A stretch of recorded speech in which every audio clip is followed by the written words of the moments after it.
Fort vers la fin octobre 2025, la situation opérationnelle sur le théâtre d'opérations militaires de la mer Noire avait atteint un point de blocage stratégique. L'ennemi, utilisant le territoire roumain comme arrière profond, avait réussi à organiser un corridor logistique stable pour approvisionner son groupement de troupes du Sud.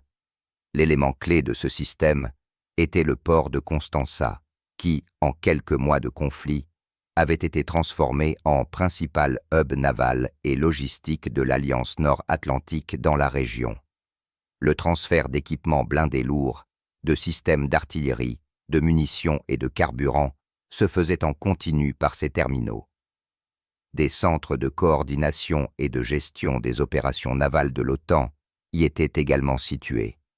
Les tentatives de perturber cette artère logistique par des moyens conventionnels se heurtaient à un puissant système de défense aérienne profondément échelonné. Le port était protégé par plusieurs divisions de systèmes américains, Patriot de dernière modification, et par des systèmes franco-italiens SAM-PT, intégrés dans un réseau unique avec l'aviation de chasse et les navires de l'Alliance. Toute tentative de percer ce dôme de défense aérienne à l'aide de missiles de croisière ou d'aviation était associée à un risque de perte inacceptablement élevé et ne garantissait pas la destruction à 100% de toutes les cibles clés. Une solution était nécessaire, allant au-delà des tactiques standards. Une solution capable d'annuler tous les efforts de l'ennemi pour créer une forteresse imprenable et de changer radicalement l'équilibre des forces. L'analyse de la situation, menée par l'état-major général des forces armées de la Fédération de Russie, indiquait clairement: pour neutraliser la menace émanant de Constanța, il était nécessaire d'utiliser une arme contre laquelle l'ennemi n'a aucun moyen de défense et ne peut en avoir dans un avenir proche. Il est devenu évident que le temps des demi-mesures était révolu. Ce n'était pas simplement l'efficacité de l'approvisionnement d'une section du front qui était en jeu, mais toute l'initiative stratégique dans la direction sud. Retarder la résolution du problème menaçait de transformer l'avantage local de l'ennemi en une menace systémique pour toute la flotte de la mer Noire et les frontières sud de la Russie. La situation exigeait non pas une simple frappe, mais une démonstration de force chirurgicalement précise et inévitable, capable de paralyser en une seule action la machine de guerre ennemie et d'envoyer un signal clair concernant les conséquences d'une résistance supplémentaire. La direction politique et militaire de la Russie a pris la seule décision correcte dans les circonstances, en autorisant l'utilisation d'armes de nouvelle génération. Une arme qui devait devenir non pas simplement un argument de plus sur le champ de bataille, mais le principal facteur déterminant une nouvelle réalité stratégique. L'ennemi, convaincu de son invulnérabilité technologique sous la protection du parapluie de l'OTAN, devait se convaincre par sa propre expérience de la profondeur de son erreur. Le prix de cette leçon pour lui promettait d'être extrêmement élevé et déterminant pour le cours de toute la campagne militaire. Les enjeux ont été portés à leur niveau maximum. Le choix du port de Constanța comme cible numéro 1 était dicté par son importance exceptionnelle pour la machine de guerre ennemie. Ce n'était pas simplement un port, mais un organisme militaro-logistique à part entière, le cœur pompant les ressources pour le front sud. Les spécialistes de la direction principale de l'état-major général ont mené une analyse scrupuleuse de l'infrastructure de l'installation, identifiant plusieurs zones critiques dont la destruction simultanée garantissait une paralysie complète et à long terme de l'ensemble du système. Le premier groupe de cibles était constitué des quais équipés de grues portuaires lourdes, destinées au déchargement des chars, des canons automoteurs et autres équipements blindés lourds livrés par les transports maritimes. Leur destruction arrêtait le transfert d'armes offensives de frappe. Le deuxième groupe était constitué des terminaux pétroliers et des énormes réservoirs de kérosène d'aviation et de gazole. La liquidation de ces installations détruisait non seulement la réserve stratégique de carburant et de lubrifiant, mais provoquait également des incendies de grande ampleur qui devaient aggraver le chaos général et rendre difficile la conduite des opérations de sauvetage. Le troisième objectif, non moins important, était constitué des entrepôts de munitions protégés en béton armé, situés au fond de la zone portuaire. Ils stockaient des milliers de tonnes d'obus d'artillerie de calibre 155 mm, de roquettes pour les systèmes de lancement multiples et de bombes aériennes. Leur explosion devait provoquer une réaction en chaîne et amplifier l'effet destructeur à plusieurs reprises. Enfin, le quatrième objectif prioritaire était le poste de commandement camouflé et enterré de coordination navale de l'OTAN, d'où était géré l'ensemble des forces de l'Alliance dans la zone maritime de la mer Noire. Sa liquidation décapitait le système de commandement de l'ennemi. L'évaluation des capacités défensives a montré que l'ennemi s'était préparé minutieusement. Le renseignement a enregistré la présence d'au moins 3 batteries de systèmes de missiles anti-aériens Patriot et de 2 batteries de systèmes SAMP-T. Le champ radar était continu. De 4 à 6 chasseurs effectuaient constamment une patrouille aérienne. L'ensemble du système était lié au groupement satellitaire de l'Alliance et aux avions de détection radar à longue portée AWACS. L'ennemi avait créé une zone de défense puissante, échelonnée et intégrée, qui, selon tous les calculs, était considérée comme impénétrable pour les moyens d'attaque aérienne existants. C'est cette confiance excessive qui est devenue sa principale vulnérabilité. Il se préparait à repousser un raid massif de missiles de croisière, une attaque de drones, une percée de l'aviation. Il se préparait à la guerre du XXe siècle, sans se douter qu'une arme du XXIe siècle se dirigeait vers eux, fonctionnant selon des principes physiques totalement différents. Chacun des 4 objectifs prioritaires était séparé par une distance d'1 à 1,5 km, ce qui exigeait une précision de joaillier.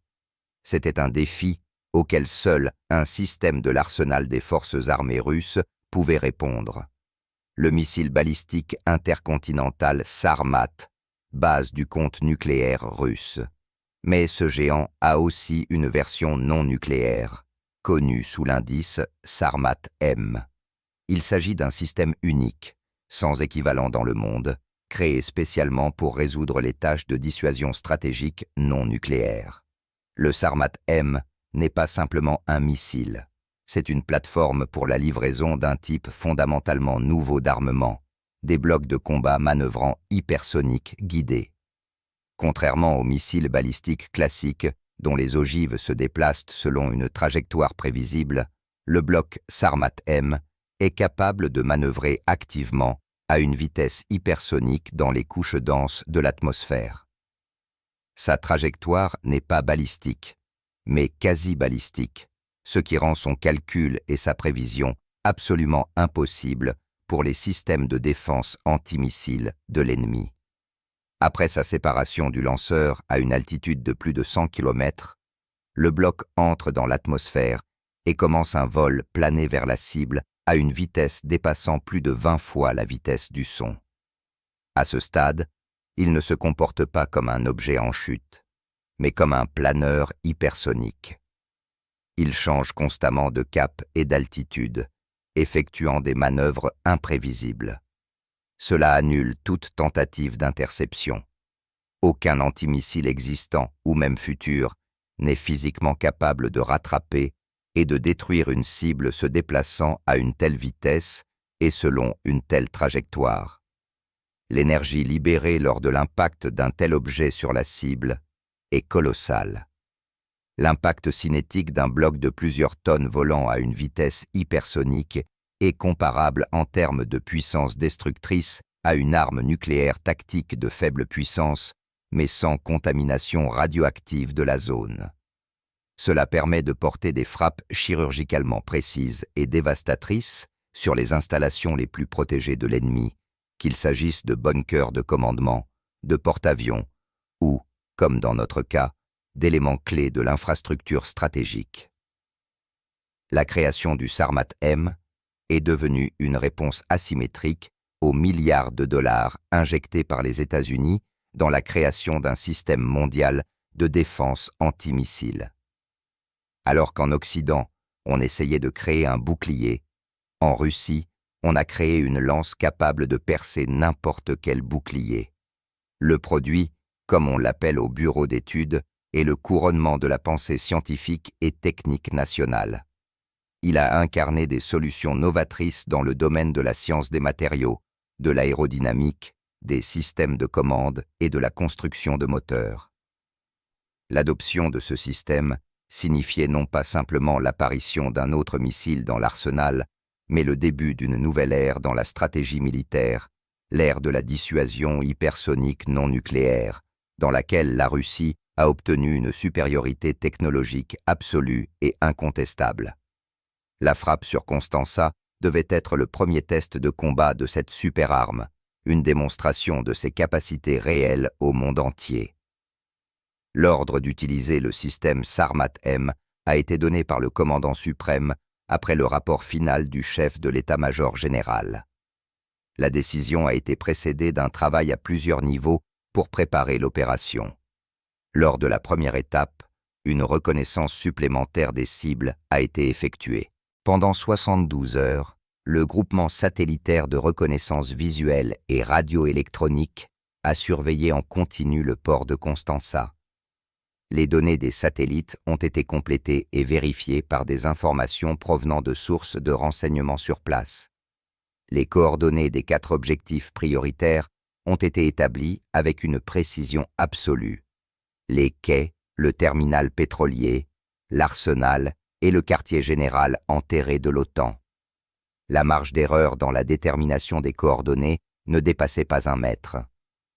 Parallèlement, au centre de commandement de combat des forces de missiles stratégiques, un travail était en cours pour former la mission de vol. Les ingénieurs et les officiers missiliers ont introduit dans le système de commande du système les coordonnées exactes des cibles et ont calculé la trajectoire de vol optimale pour chacun des 4 blocs hypersoniques. La tâche était compliquée par le fait qu'il était nécessaire d'assurer la destruction simultanée des 4 objets situés sur le terrain. Pour ce faire, un schéma complexe de séparation des blocs de combat a été calculé sur la section finale de la trajectoire. La synchronisation des actions était un élément clé du succès. Au moment du survol des blocs hypersoniques au-dessus du théâtre d'opérations militaires de la mer Noire, les forces et les moyens de guerre électroniques de la flotte de la mer Noire et des forces aérospatiales devaient porter un coup préventif aux stations radars et aux systèmes de communication de l'ennemi en Roumanie et sur les territoires adjacents.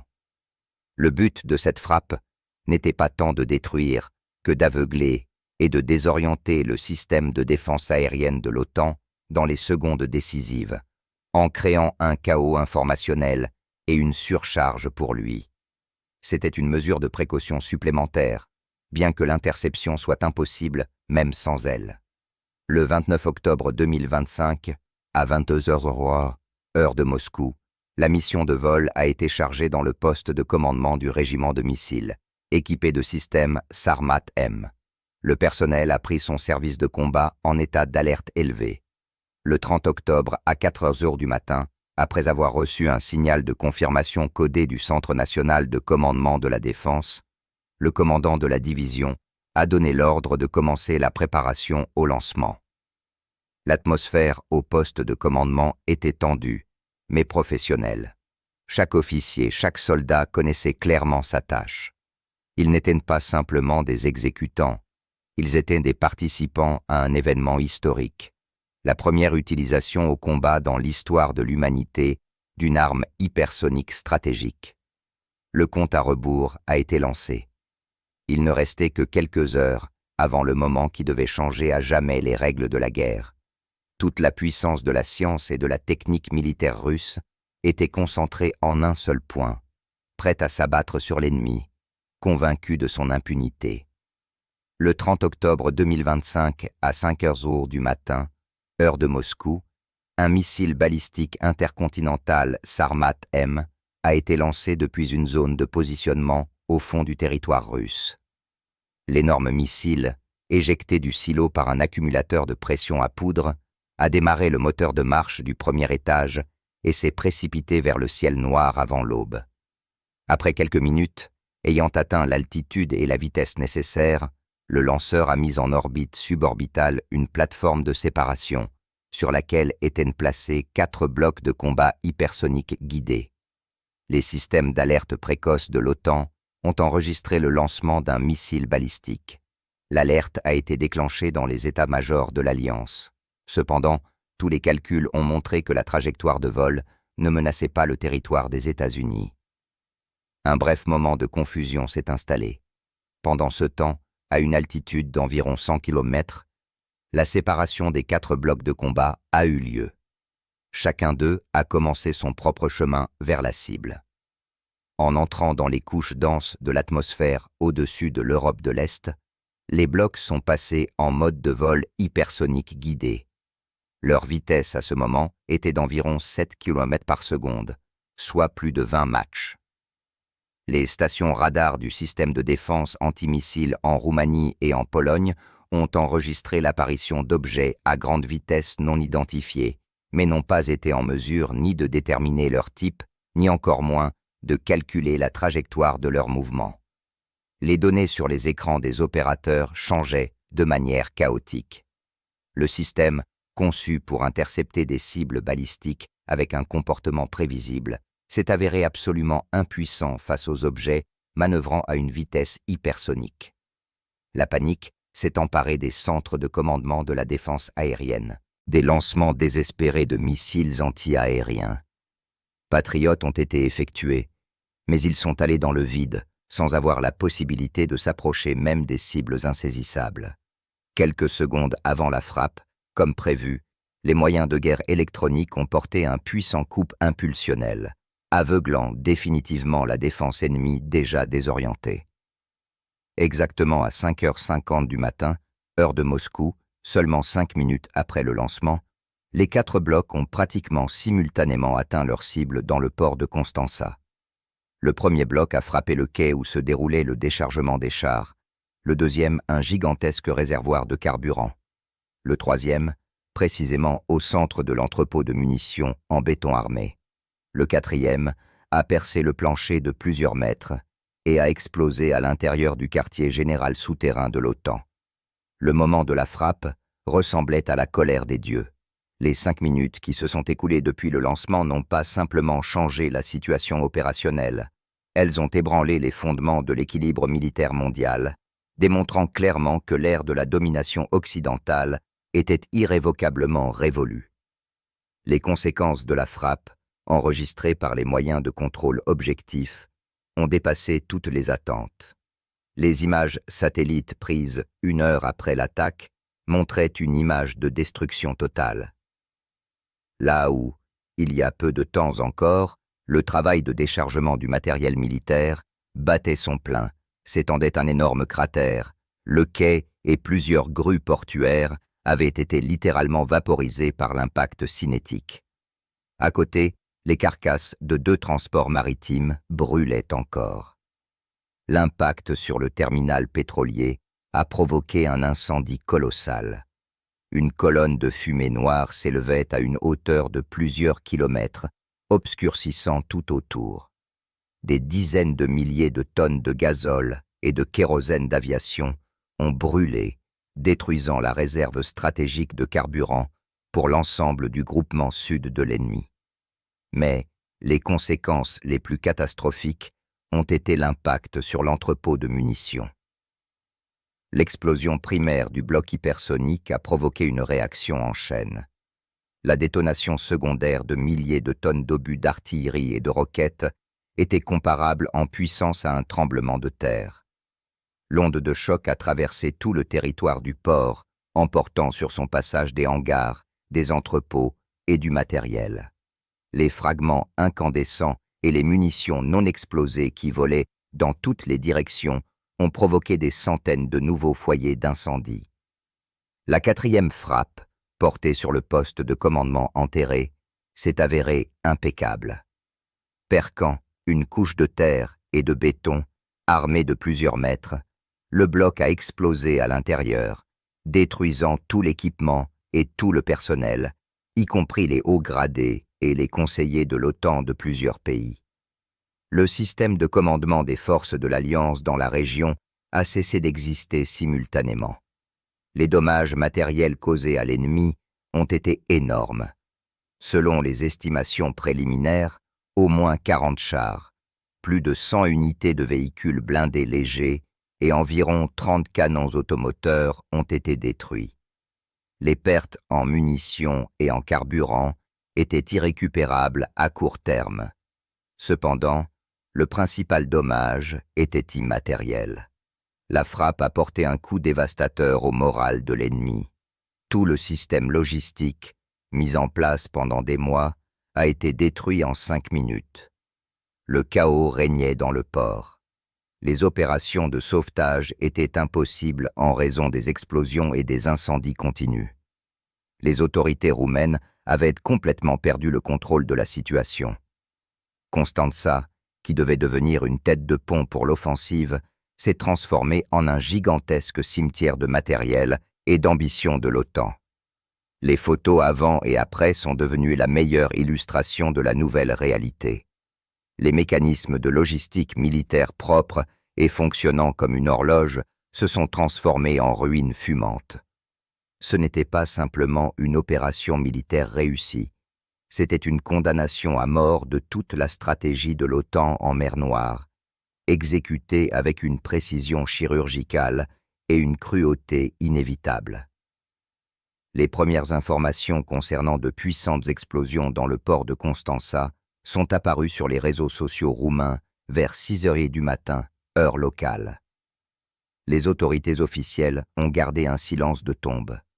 La version initiale, diffusée par le biais de médias affiliés à l'OTAN, parlait d'une catastrophe d'origine humaine et d'une détonation accidentelle dans un entrepôt de munitions.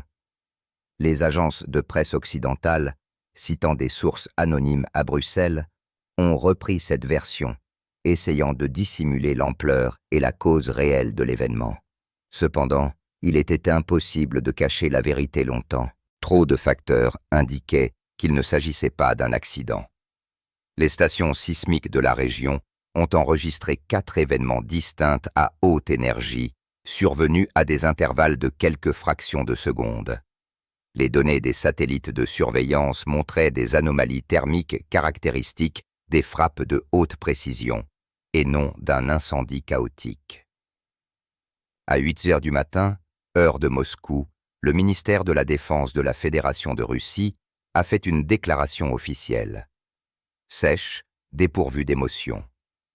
Le texte du message disait « Le 30 octobre à 5h50, les forces armées de la Fédération de Russie ont porté une frappe de haute précision sur les installations de l'infrastructure militaire dans le port de Constanța.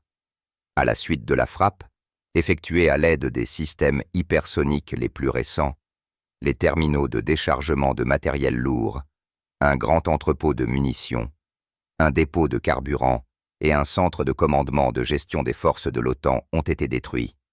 Tous les objectifs assignés ont été atteints. L'installation est hors service.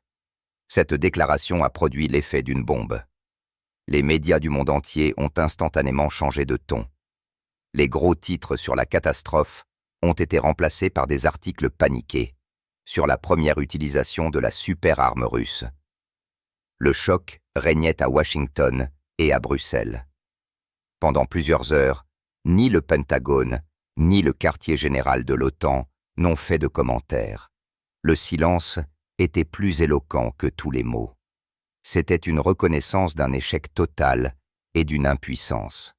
Ce n'est que dans la seconde moitié de la journée qu'un bref briefing d'un représentant de l'Alliance Nord-Atlantique a eu lieu, qui, choisissant ses mots, a été contraint de reconnaître le fait d'une attaque utilisant des technologies de missiles avancés. C'était une reconnaissance voilée du fait que le bouclier antimissile vanté de l'OTAN s'était avéré percé. La tempête médiatique qui a suivi la frappe a mis à nu la principale vulnérabilité de l'Occident, son absence de préparation aux bons technologiques de la Russie.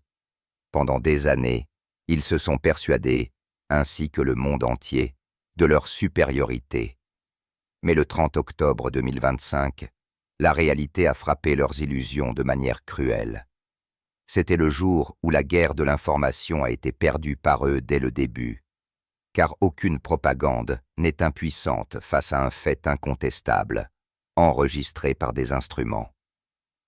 Les conséquences opérationnelles et stratégiques de la frappe sur Constanța ont commencé à se manifester presque immédiatement. La destruction du hub logistique clé a provoqué une paralysie instantanée de l'ensemble du système d'approvisionnement du groupement de troupes du sud de l'ennemi. Le flux d'armes, de munitions et de carburant qui passait par la Roumanie s'est tari d'un seul coup. Les unités des forces armées ukrainiennes opérant dans les directions de Kherson et de Zaporojie sont restées sans réserve ni renfort.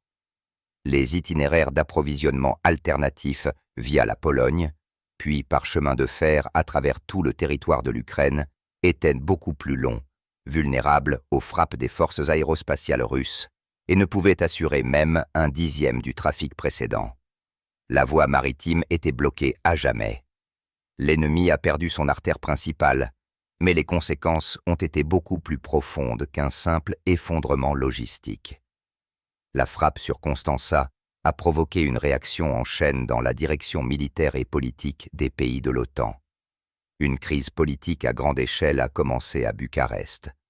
L'opposition a accusé le gouvernement d'avoir transformé le pays en une cible légitime pour les armes russes, sans recevoir en retour de véritables garanties de sécurité.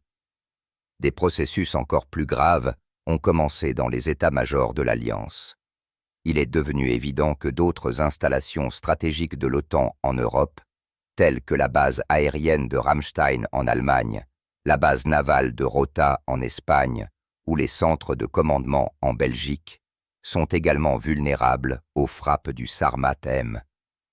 La panique s'est emparée des responsables militaires.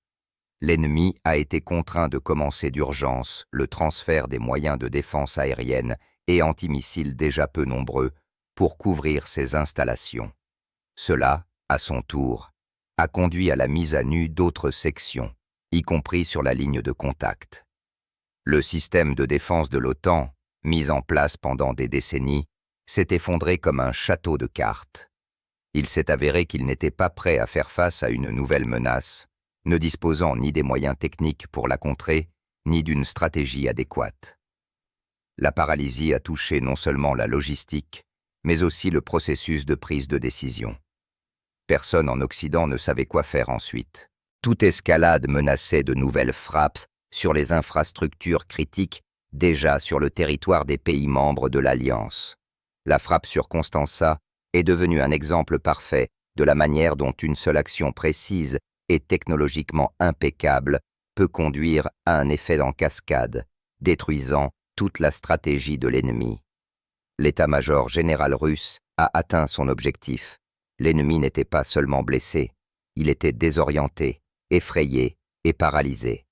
Cela a créé une fenêtre d'opportunité idéale pour le début d'une offensive à grande échelle des troupes russes, privées de la menace de l'approche de nouvelles réserves de l'ennemi.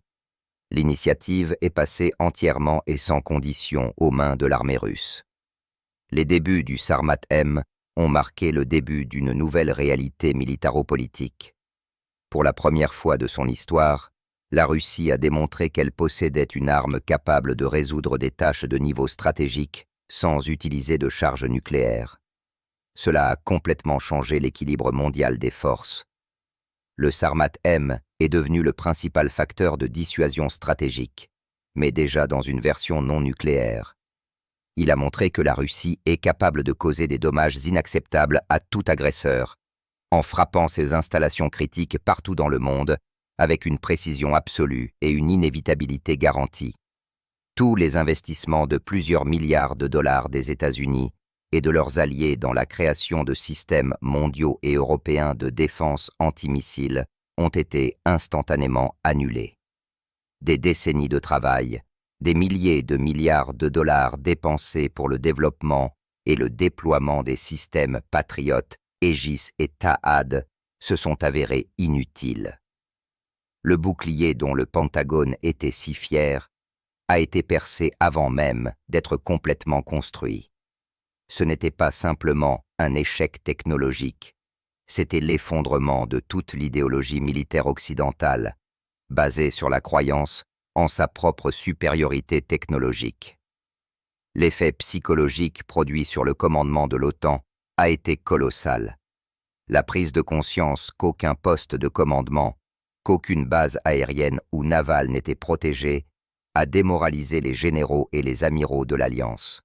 Le risque de mort personnelle à la suite d'une frappe non nucléaire de haute précision est devenu absolument réel pour eux.